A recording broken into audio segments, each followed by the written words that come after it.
So మనం road పంట పోతుంటే ట్రాఫిక్ పోలీసులు ఇట్లా కిచ్చి మన ఆయన ఫోటో కొడతారు, మనకు ఫైన్ పడుతుంది.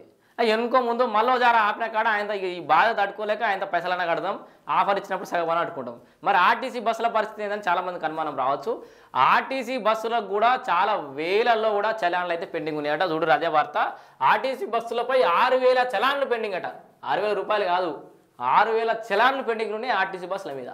అయితే ఇవన్నీ డ్రైవర్లే కట్టాలని యాజమాన్యం అంటుందంటే ఇది పెద్ద ముచ్చట. ఇది చూద్దాం ఒకసారి. హైదరాబాద్ సిటీలోనే 3,000 ఫైన్లు, ర్యాష్ డ్రైవింగ్, సిగ్నల్ జంపింగ్ చలాన్లే ఎక్కువనట. ర్యాష్ డ్రైవింగ్ చేస్తారు, సిగ్నల్ జంప్ చేస్తారు. ఇక ఆర్టీసీ బస్సులో ఏం చేస్తాం మరి? జరిమానా చెల్లించాల్సిన బాధ్యత డ్రైవర్లదే అంటున్నాయి యాజమాన్యం.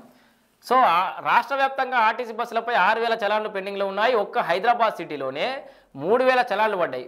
2024 rash driving, signal jumping, free left close చేయడంతో ట్రాఫిక్ పోలీసులు చలాన్లు వేశారు. బస్సు డ్రైవర్లు ట్రాఫిక్ని నిబంధనలు పాటించకపోవడంపై విమర్శలు వెలువెత్తున్నాయి. Rash driving, overtake, signal jump చేస్తుండడంతో ప్రమాదాలు చోటు చేసుకుంటున్నాయనే ఆరోపణలు ఉన్నాయి. ట్రాఫిక్ చలాన్లలో వీటికి సంబంధించినవే ఎక్కువగా ఉంటున్నాయి. సో ఫ్రీ లెఫ్ట్ను క్లోజ్ చేసేలా బస్సులు నిలిపివేయడంతో కూడా చలాన్లు పడ్డాయి.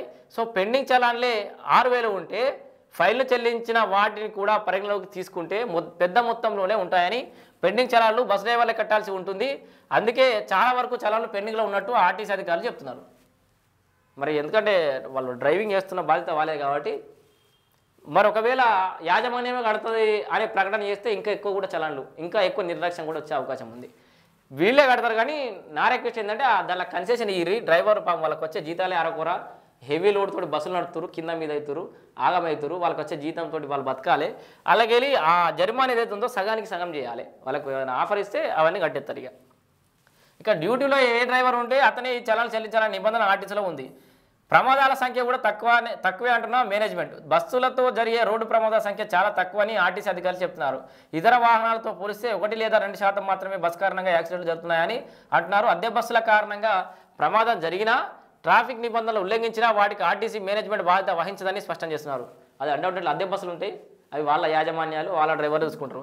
సో ఇటీవల హైదరాబాద్ సిటీలోని కొత్తగూడ చౌరస్తాలో రోడ్డుపై నడుచుకుంటూ వెళ్తున్న ఓ మహిళను ఆర్టీసీ బస్సు ఢీకొట్టడంతో ఆమె చనిపోయింది. అయితే అది ఈవీ బస్సు కావడం, ఆర్టీసీ అద్దెకు తీసుకోవడంతో దానికి మేనేజ్మెంట్ బాధ్యత వహించదనే అధికారుల వాదన. ఎలాంటి సమస్య ఎదురైనా సదరు బస్సు ఓనరే ఎదుర్కోవాల్సి ఉంటుందని చెప్తున్నారు. ఆర్టీసీ కిందే సేవలు అందిస్తున్నప్పటికీ తమకు సంబంధం లేదని మేనేజ్మెంట్ చెప్తుండడంతో ఒక్కోసారి బాధితులు కూడా ఆగ్రహం వ్యక్తం చేస్తున్నారు. సో ఆర్టీసీ మీద 6,000 వరకు పెండింగ్ చలాన్లు ఉన్నాయట.